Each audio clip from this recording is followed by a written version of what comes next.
Hey there, Grumpy Old Fart here. I'm doing an advanced Dungeons & Dragons advice video.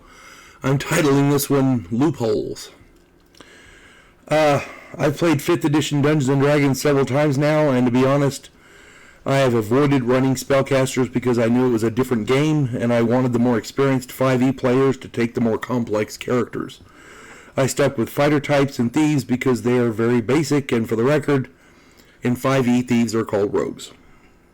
Before I get any further into this, if you enjoy my content, it would really help me out if you could hit the like button, subscribe to my channel, share my content, and post a comment or two. Remember, I welcome your comments, even if you disagree with me. Friends can still disagree. And check me out over on Rumble for my political commentary and weekly current events. If you enjoy a good book, check out my author page over on Amazon.com.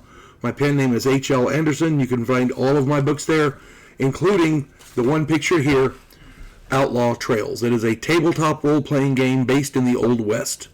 I designed it to be as simple as possible so that people who have never played before any tabletop role-playing game can get this book and dice and within a couple hours be not only playing but running the game. I designed it to be that simple. You can go on cattle drives, you can chase down outlaws, you can become a bounty hunter, you can become an outlaw, whatever you want to do. It's all included.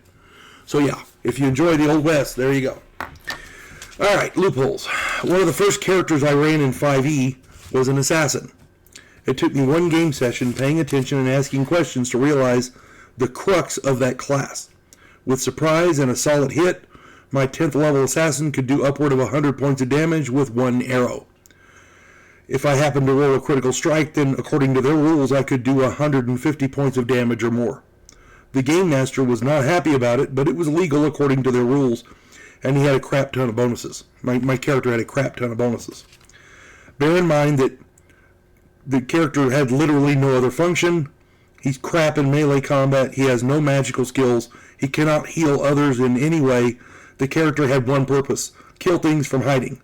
He did that to excess, and he did it to... He did it well. Unerring accuracy. Arrows flying out of the darkness and inflicting hundreds of points of damage. It was an awesome. Loopholes. Now I'm running a 5th edition spellcaster in another game, and I'm coming to realize a major flaw in the 5e system. Loopholes, or rather, the lack of loopholes in spell descriptions. In 1st edition D&D, the spells are awesome. They have enough information and definition to outline exactly what each spell did, but they had enough vagueness to make them versatile. You could use those spells to do a variety of things, besides the obvious intent of the specific spell.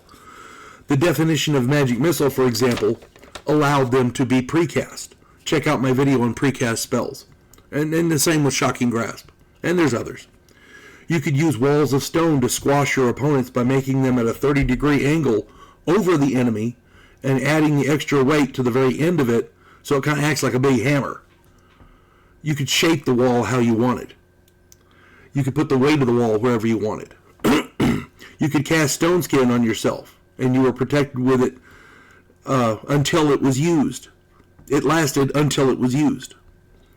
The possibilities with the various spells were literally endless. I mean, there's tons of different uses for these spells. 5th edition spells have closed all, or at least most, of those loopholes. I don't have a lot of fun running a spellcaster in 5th edition because almost all innovation and cleverness has been eliminated. Luckily, the guy running the game is a really good game master, and he makes it fun. But I prefer fighters and thieves and like that. Each spell does A, B, or C, and it does exactly nothing else. Spellcasters in 5e are kind of boring because even with all the extra spells and abilities and perks, there's no individual imagination. There's no innovative ways to use these spells. They are cookie cutter and bland. They improve the fun right out of running a spellcaster. Yeah. As I said, luckily the guy running the game is really good, so he makes it fun, and he doesn't hold my quirks against me. So yeah. I hope this finds everybody well. Anybody else has any more information, stick it in there. You folks have a good one. God bless one and all.